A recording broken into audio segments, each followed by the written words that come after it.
خان صاحب نے جب یہ خبر دی کہ عمران خان صاحب کی صحت جو ہے وہ تشویشناک ہے اور ان کو بیمز لایا گیا، تو اس وقت ہم نے دیکھا کہ تحریک تحفظ آئین پاکستان اور سہیل افریدی صاحب، سلمان اکرم راجہ صاحب نے ایک ویڈیو اسٹیٹمنٹ دی کہ عمران خان صاحب کی صحت ٹھیک ہے اور 8 فروری سے دھیان ہٹانے کے لیے سارا کچھ کیا جا رہا ہے۔ تو کیا اس وقت قیادت نے اس طرح سے سنجیدہ عمران خان کی صحت کو نہیں لیا تھا جتنا آج لیا ہوا ہے؟ دیکھیں جی، اس وقت تک کوئی رپورٹ جینون نہیں آئی تھی اور نہ ہی ملاقات ہوئی تھی۔ جو ہمیشہ بے ایمانی کرتے ہیں انہوں نے ایک دفعہ پھر بے ایمانی کی تھی۔ جو رپورٹ اچکزئی صاحب کو دکھائی گئی تھی وہ غلط تھی، ان کو غلط دلاسے دیے گئے تھے، ان کو غلط بتایا گیا تھا، اور اسی وجہ سے ہم بار بار یہ کہہ رہے ہیں کہ ان کی نیتوں پر ہمیں شک ہے۔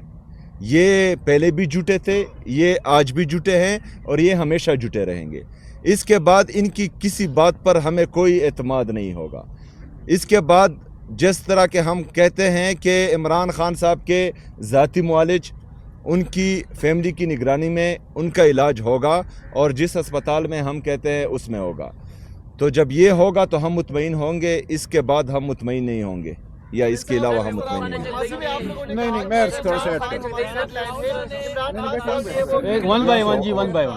آپ لوگوں نے کہا کہ عمران خان صاحب جو ہماری ریڈ لائن ہے، خان صاحب گرفتار بھی ہو گئے تو اس کے بعد ملاقات پر پابندی بھی لگ گئی، اب ان کی صحت بھی کافی خراب ہے، 85% جو ہے آنکھ ان کی بینائی چلی گئی ہے۔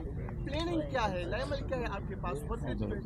پہلی بات یہ ہے کہ جیسے کہ سی ایم صاحب نے بات کی ہے، سلمان اکرم راجہ صاحب نے کی ہے کہ آج پولیٹیکل کمیٹی کی بھی میٹنگ ہے اور کور کمیٹی کی بھی میٹنگ ہے، پھر اچکزئی صاحب سے بھی ملاقات طے ہے۔ اس کے بعد جو پلاننگ ہوگی وہ آپ سب کے سامنے آ جائے گی، لائے عمل ہم ضرور دیں گے۔ اچھا، اس میں ان کو میں جواب دے دوں۔ دیکھیں، ملاقاتیں کیوں بند ہوئی، کس نے بند کی، وہاں پر فیصلے کون کر رہا ہے، کس کی کوتاہی سے جو ہے عمران خان صاحب کی پوزیشن اس حد تک پہنچی کہ ان کی بینائی چلی گئی تھی اور پھر انجیکشن لگانا پڑا، اس سے جو ہے 15% تک ان کی نظر آئی ہیں، اور یہ بھی پتہ نہیں ہے کہ یہ سچ ہے یا جھوٹ ہے۔ تو آپ نے ہم سے سوال پوچھنے کے بجائے ان اداروں سے سوال پوچھے کہ آپ کر کیا رہے ہیں۔ عدالتوں کے حکم کے باوجود ہمیں ملنے نہیں دیا جا رہا، تو یہ قصور ہمارا نہیں ہے، آپ کی عدالتیں جو ہیں مفلوج ہو چکی ہیں، اور آپ کے ججز بے بس ہیں کہ وہ اپنے احکامات نہیں منوا پا رہے۔ وہاں پر جو بیٹا سپرڈنٹ ہے، جو اصل مجرم تھا، جس کو ابھی ٹرانسفر کیا گیا ہے، غفور انجم، اس کو انشاءاللہ تعالی پاکستان تحریک انصاف اور ہمارے جو سیکرٹری جنرل صاحب ہیں ان کے خلاف کیس کریں گے، ان کو قانون کے کٹہرے میں لائیں گے۔ ایسا نہیں ہو سکتا کہ ملک کے سب سے مقبول ترین لیڈر، جس کے ساتھ کروڑوں دلوں کی دھڑکن دھڑکتی ہیں، اس کی صحت کے بارے میں وہ اتنی غفلت کریں کہ اس کی بینائی تک چلی جائے اور وہ اتنی آرام سے رہے گا۔ یہ نہیں ہو سکتا، اس کو قانون کے کٹہرے میں انشاءاللہ تعالی ضرور لائیں گے۔ جی شرازی بھائی، وزیر صاحب علادور وزیر ہوں مشرق پشاور گروپ سے پاکستان تحریک انصاف باڈی چیئرمین عمران خان صاحب کو مستقل آندہ ہونے کے لیے ایسا کچھ تو نہیں دیا گیا آپ کے خیال میں؟ دیکھیں، اس سے جو ابھی کی اطلاعات ہیں اور جس طرح کا جھوٹ بولا گیا ہے، تو یہ ان کو خون کی لت لگ گئی ہے۔ ان کو 9 مئی میں بھی خون کی لت لگ گئی تھی، 9 مئی میں ہمارے بے گناہ کارکنان کو انہوں نے شہید کیا، 26 نومبر میں بھی ہمارے بے گناہ کارکنوں کو انہوں نے شہید کیا، اس طرح 5 اکتوبر کو انہوں نے جس طرح کیا، انہوں نے مریدکے میں جس طرح کیا، اس سے پہلے انہوں نے ماڈل ٹاؤن میں جس طرح کیا تھا۔ تو یہ خون کے پیاسے بن چکے ہیں، ان سے ہمیں ہر چیز کی توقع ہے۔ تو اسی وجہ سے ہم یہاں آج آپ کے سامنے بیٹھے ہیں اور ہم چاہتے ہیں کہ آواز اٹھائیں، کیونکہ آواز نہیں اٹھائیں گے تو یہ کچھ بھی کر سکتے ہیں، لیکن بہرحال ہم نے جو ہے ان کو سب کچھ کرنے نہیں دینا انشاءاللہ تعالی۔ اچھا، یہ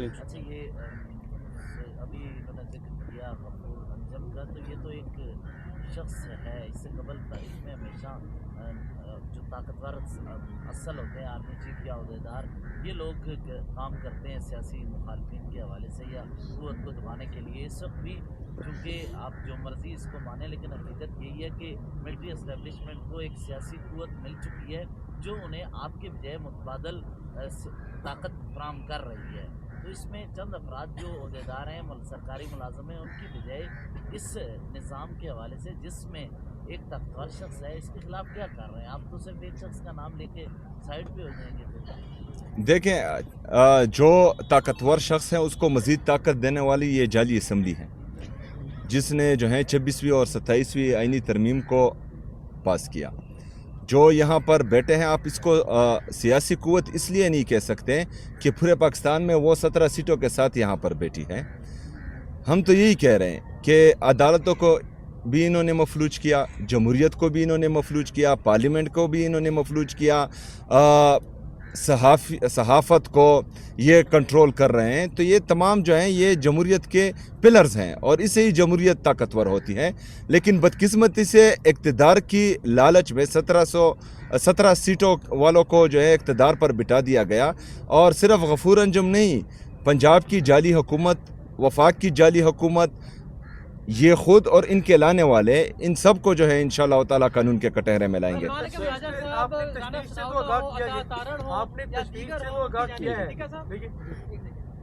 راجہ صاحب رانا ثناء اللہ ہو, عطا تارڑ ہو یا بیرسٹر وکیل ہو, ان کی جانب سے یہ کہا جا رہا ہے کہ جو رپورٹ ہے وہ ہمارے نیریٹو کی تائید ہے کہ ان کو تمام سہولیات بھی مل رہی ہیں, وہ سیکیور بھی ہیں, اور علیمہ خان صاحب اور دیگر کی طرف سے جو نیریٹو تھا وہ غلط تھا.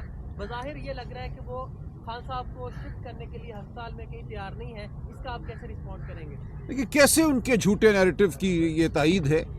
انہوں نے تو یہ کہا تھا جی 20 منٹ کا ایک پروسیجر ہوا اور اب خان صاحب ٹھیک ٹھاک ہیں. یہاں جو بات سامنے آئی ہے وہ مہینوں پر پھیلی غفلت ہے, مجرمانہ غفلت ہے. جو بات سامنے آئی ہے وہ یہ ہے کہ خان صاحب کی ایک آنکھ تقریباً ضائع ہو چکی ہے. تو کیسے یہ تائید ہے؟ یہ کس دنیا میں رہ رہے ہیں؟ ان کو غیظ و غضب کا اندازہ نہیں ہے جو عوام کے دلوں میں اس وقت ٹھاٹھے مار رہا ہے. یہ بے وقوف لوگ ہیں, یہ خود اندھے ہو چکے ہیں, عقل کے اندھے ہو چکے ہیں. تو بالکل تائید نہیں ہے. اس رپورٹ نے بھانڈا پھوڑ دیا ہے. جو شفافیت ان کی طرف سے برپا کی گئی ہے وہ پوری قوم کے سامنے ہے. ٹھیک ہے بھائی, اگرچہ آپ کی کور کمیٹی اور سیاسی کمیٹی فیصلے کرے گی, لیکن امیڈیٹ مطالبہ کیا ہے؟ جو پریس کانفرنس کی گئی, تشویش سے آگاہ کیا گیا دن کو بھی, ابھی آپ مطالبہ کیا کر رہے ہیں؟ ہمارا مطالبہ یہی ہے کہ جتنی غفلت انہوں نے ان 3 مہینوں میں کی, اب مزید اگر یہ غفلت کریں گے تو جس خدشے کا ہم نے اظہار کیا کہ خدا نہ خواستہ جو irreversible نقصان ہے وہ نہ ہو جائے, تو اس کے لیے اگر کل یہ چیف جسٹس صاحب کے حکم کے مطابق کل لے جاتے ہیں تو آج لے کے جائیں, کیونکہ 16 تک ہم انتظار نہیں کر سکتے. اور خان صاحب کے صحت کے حوالے سے پوری قوم جو ہیں وہ غم اور غصے کا اظہار بھی کر رہی ہیں اور ان کو تشویش بھی ہے. تو قومی مفاد میں جلد از جلد جو ہے عمران خان صاحب کو اسپتال شفٹ کرنا چاہیے. فوراً اسپتال منتقل کیا جائے, ان کے مقدمات فوراً لگائے جائیں. جو بیل کی درخواست ہے, سسپینشن آف سینٹنس کی درخواست ہے, اس پہ فوراً سنوائی ہو. خان صاحب ایک لمحے کے لیے بھی اب جیل میں نہیں رہ سکتے. ان کو نہ صرف اسپتال بلکہ ان کو رہائی, ان کو فوراً رہائی دی جائے.